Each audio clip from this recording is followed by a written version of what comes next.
大家好，我是戴眼镜拿着话筒的拉塞偏偏，各位久等了。本期视频咱们接着说《邪恶之花》第90集。上回书说到，小白、黑姐、记者三人成团，只为找到黑爸的帮凶。白草已经发现了小白就是当年的小黑，他所在的专案组也开始重新调查18年前的连环杀人案。狗哥认为小黑有可能见过黑爸的帮凶，白草就打算通过记者把这个消息透露给小白，好让他回忆回忆帮凶到底是谁。可没想到赶得早不如赶得巧，小白就在记者家中。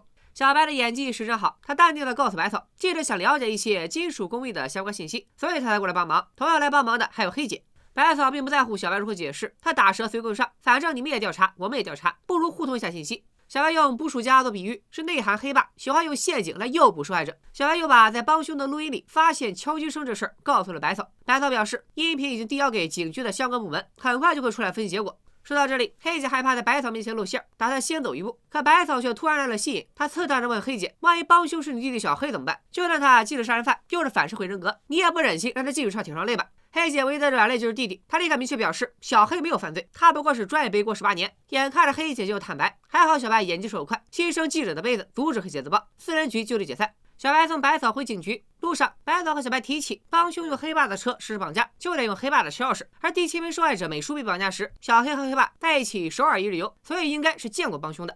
根据小黑的笔录显示，他和黑爸下午3点40看了画展，7点在餐厅吃饭，8点半去酒吧坐了坐。当然，未成年的小黑只会喝果汁。凌晨12点45分，父子俩看完午夜场电影，回到黑家村。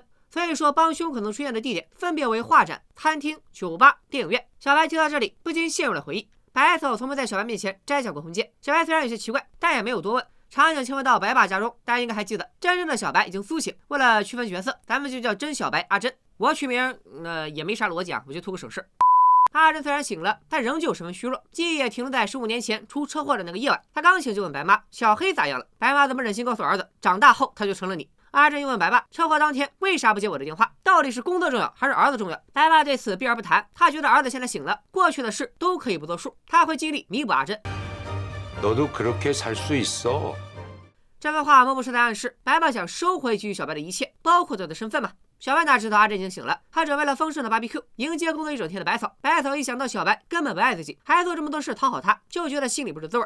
他食不下咽，警局同事正好打来电话通知白草，录音的初步分析结果出来了。虽然暂时无法分辨背景音里的敲击声，但却发现了一个新人物。小白恍然大悟，那个他想不起来的敲击声，竟然是酒吧酒保凿冰球的声音。当时帮凶从他和黑爸身后经过，不小心碰掉了黑爸的衣服，帮凶应该就是在捡起衣服之后，趁机拿走了黑爸的车钥匙。小白想到这里，恨不得立刻出发去酒吧，可老婆孩子还在，他只能按下心头的冲动。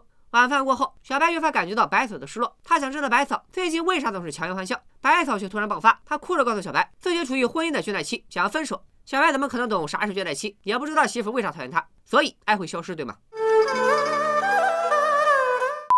小白无奈，只能麻烦记者和黑姐教他如何解决婚姻的倦怠期。记者无奈，只能劝小白多搞点甜言蜜语，外加罗曼蒂克。女人都是要哄的，白草又不是一般的女人，想让白草高兴，就得来个惊喜才行。话已至此，小白立即付诸行动。留下来的记者却想和黑姐破镜重圆，像年少时那样一起愉快的玩耍。可黑姐没有答复，而是让记者送她回家。一进门，记者就懵了。黑姐家那叫一个乌漆麻黑，锃光瓦亮，一贫如洗。除了工作需要的道具之外，不仅灯是坏的，连个像样的家具都没有。黑姐告诉记者，她早就不是从前的她了。自从弟弟替黑姐顶罪之后，有时她会发疯似的哭一整夜，有时她会把自己关起来，很久不出门。她现在就是个神经病。可黑姐这么说，真的会劝退记者吗？接下来回到小白的视角，他顺着记忆找到了那家酒吧，没想到酒吧不仅仍然在营业，酒保也还是当年的酒保。小白随便点了一杯酒，酒保也随便加了点冰块，并告诉小白，他只给特殊的常客凿冰球。看来帮凶也是特殊的常客了。小白拿出帮凶的录音让酒保试听，酒保硬着头皮说想不起来这号人，然后从吧台拿出笔让小白留下联系方式，等他想起来再通知小白。不拿笔还好，一拿笔又记起了小白另一段记忆。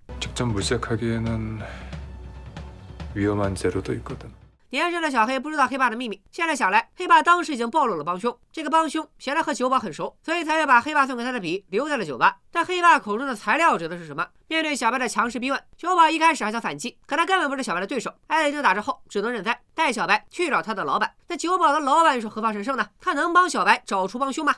与此同时，白草也没闲着，他找出美术离家出走时拨打过的电话，知道美术当时急于找工作，所以帮凶很可能打着介绍工作的幌子，忽悠美术掉入陷阱。白草决定来一个钓鱼执法，他装成失足女青年，挨个号码打电话，大鱼终于上钩了。接电话的大婶正是黑中介的人，他一听白嫂要找工作，又是离家出走、信用不良的无职女性，立马亲切起来，这就要和白嫂见面。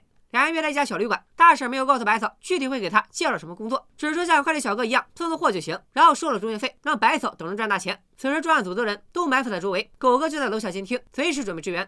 白嫂觉得时机成熟，召唤狗哥，可就在他去给狗哥开门的时候，忘记把人铐好。这一转眼的功夫，大婶手脚灵活，居然想要跳窗跑路。白嫂欲哭无泪，钓鱼执法搞得嫌疑人被送去抢救，要是大婶真救不回来，警局上下都要为此负责。另一边，小白已经来到黑中介的老巢，酒吧的老板就是黑中介的老板。这老板一看就不是善茬，他跟小白自称是黑爸的儿子，又是来问帮凶的下落，当下就说自己只是个生意人，卖卖东西而已，不想夹在两个疯子中间。既然你卖，我买不就行了？小白开了个价，可老板要讲江湖规矩，不肯出卖顾客。看来不仅黑爸，帮凶也是他的顾客。那他们俩到底在黑中介这里买了什么材料呢？看来小白也只能亲自当一回顾客才能知道了。白嫂在此时打来电话，不愧是夫妻这么些年。白嫂一听小白冷冰冰的语气，就知道老公肯定身处险境。没办法，白嫂只能给小白1个小时的时间，她要在1小时内见到小白。还记得白嫂在小白的手表上装了 GPS 定位吗？她看得见小白的位置，却不知道小白为什么出现在那个地点。而就在她差点去找小白的时候，小白终于报了平安，和白嫂约在警局前的花园见。另一头，记者自愿给黑姐送温暖，可黑姐还是不能释怀。18年前，黑爸畏罪自杀，黑姐最需要他的时候，记者选择了逃避。现在黑姐一心只想帮小白洗白，更不可能接受记者的感情。于是白嫂还没等来小白，竟然先等来了黑姐的电话。黑姐告诉白嫂，当年小黑没有杀村长，真正的凶手另有其人。等他了却心愿之后，会和白嫂坦白真相。原来小白从始至终都是无辜的，白嫂心中五味杂陈，不知道该做什么反应。白嫂意识到众叛亲离的小白唯一拥有的就是自己。想到这里，白嫂连忙告诉小白，之前他说什么倦怠期，什么要分手，都是在乱发脾气。夫妻俩就这样和好了。白嫂聊起大婶意外坠楼，表示当警察心太累，等这次的案子结束之后，他就辞职，和小白带着女儿去过田园生活。我的天，众所周知，影视剧中有人开始展望未来，一般都是 flag。另一头，狗哥接到了一通意外的电话。大家还记得黑家村的婆婆吗？她前几集差点遇害，还好记者及时赶到。这回她打电话来，就是想告诉警察，接着把录音笔落在她家了。狗哥找人恢复了录音笔中的文件，里面的内容会对小白造成怎样的影响，咱们稍后再看。先把进度条拉回黑中介，老板表示小白要走人就得先下单，他们做人口买卖的生意，手里一直备着新鲜的现货。小白一看监控，发现其中有一个熟人，原来胖胖离家出走之后，也被黑中介的宣传单骗到了这里。小白点名要买下胖胖，老板开价1000万韩币。小白二话不说，在这串数的后面加了个0。老板见钱眼开，他给小白拿了一部交易专用手机，还说明两人只能用这部手机联络，如果中间出了什么岔子，老板就会删除证据，全身而退。不过目前除了小白之外，还有一个人也有黑中介的联系方式，那就是白爸。白爸的老式翻盖手机和黑中介老板的是同款，他们之间到底进行过什么交易？这交易是否和小白有关？这就要来问问白爸了。白爸此时正在家中，告诉儿子，小白已经代替了他的人生。阿志只能哭着问爸爸，能不能求求小白把他的人生还给他？话说到一半，小白就打了电话，张口就要借1亿韩币。这不是好事吗？为啥白爸的表情如此震惊，还不肯和老婆孩子透露小白打这通电话的目的？这老狐狸果然不简单。阿正的身体逐渐恢复，他告诉白妈，15年前出车祸当晚，他本来要去见一个女人，如果见了那个女人，他们每个人的命运都会不同。这个女人到底是谁呢？又留下一个悬念。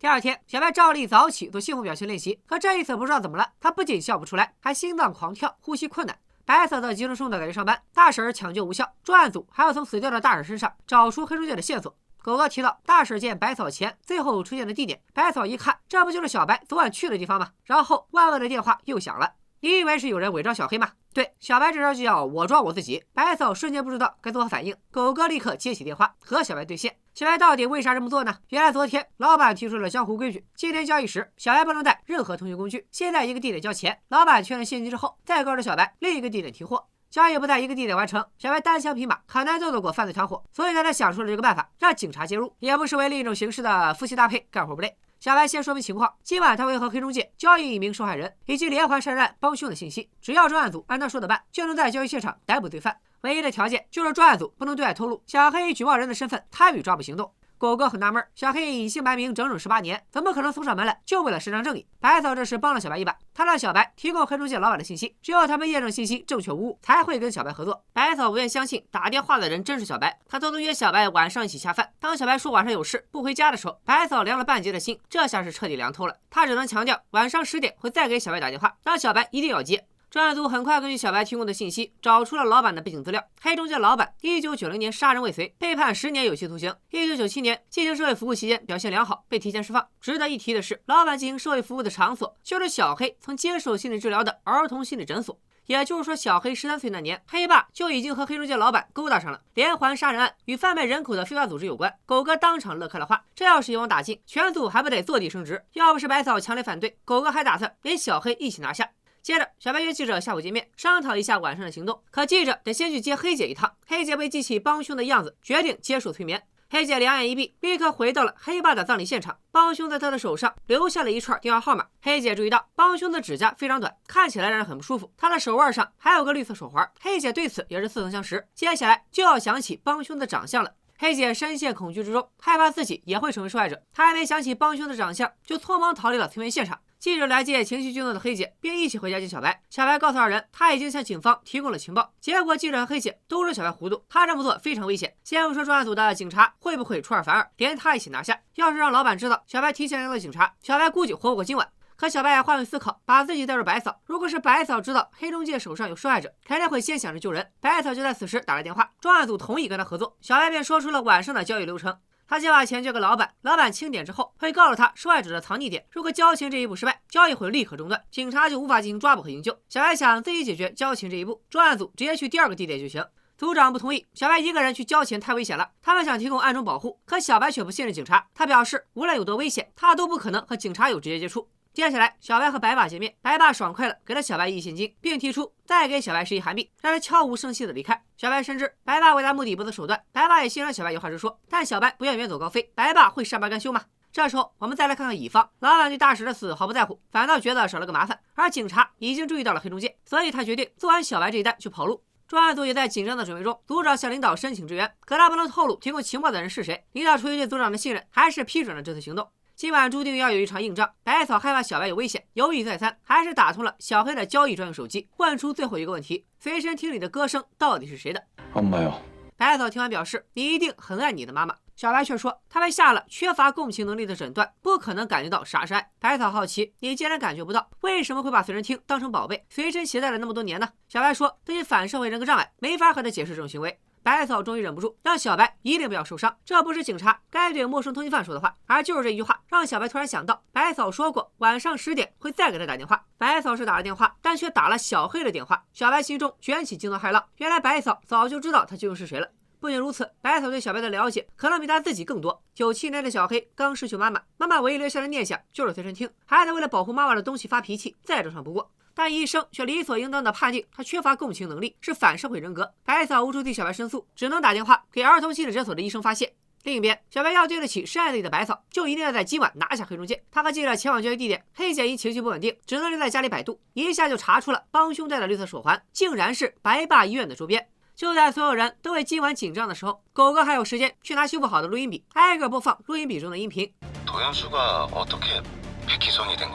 小白竟然就是小黑，狗哥震惊了，他动物的直觉居然失灵了，咋就没发现通缉犯就是同事的家属呢？他愤怒地质问白嫂，是不是早就知道小白的身份？白嫂无法回答，因为不管如何选择，他都会站在小白这边。邪恶之花这一期就停在了小白和黑中介交易的路上，真相即将浮出水面，帮凶的身份呼之欲出。目前看来，白爸是帮凶的概率已经飙升至99%，但是只看到第10集的大家肯定想不到，还有另一个帮凶的有力竞争者，他就是白爸的亲儿子阿珍。至于阿珍的帮凶嫌疑从何而来，未来咱们会更清晰的解释。更让人疑惑的是，15年前出车祸时，阿珍到底要去见哪个女人？如果那个女人能扭转现在的局面，会不会就是小白的亲生母亲呢？最后，根据本期揭开的真相可知，小白不是什么反社会人格，很可能是黑爸想塑造一个完美的继承人，故意在外人好儿子面前营造了一个小黑和他一模一样的假象。包括黑家村民、黑中介的老板以及儿童心理诊所的医生都受到黑爸的影响。一旦所有人都接受了这种设定，小白只能按照黑爸的规划活下去。可怜的小白，摊上这么个爹也太要命了。真希望他能顺利解决18年前的案子，和白嫂过上没羞没臊的幸福生活。最后要遗憾的通知大家，据韩媒的消息，由于韩国疫情又有严重的趋势，邪恶之花剧组暂时停拍。虽然我也不想挖坑不填，可是只能等啥时候恢复播出，咱们啥时候接着连载邪恶之花。但是我十分特别的自信，大家绝对不会因为短暂的分别就不给我一键3连了。不会吧，不会吧，不会真的有人在弹幕里打完下次一定，然后就真的白嫖了吧？本期视频点赞过5000，邪恶之花只要复播，咱们就马上更新。拜了个拜。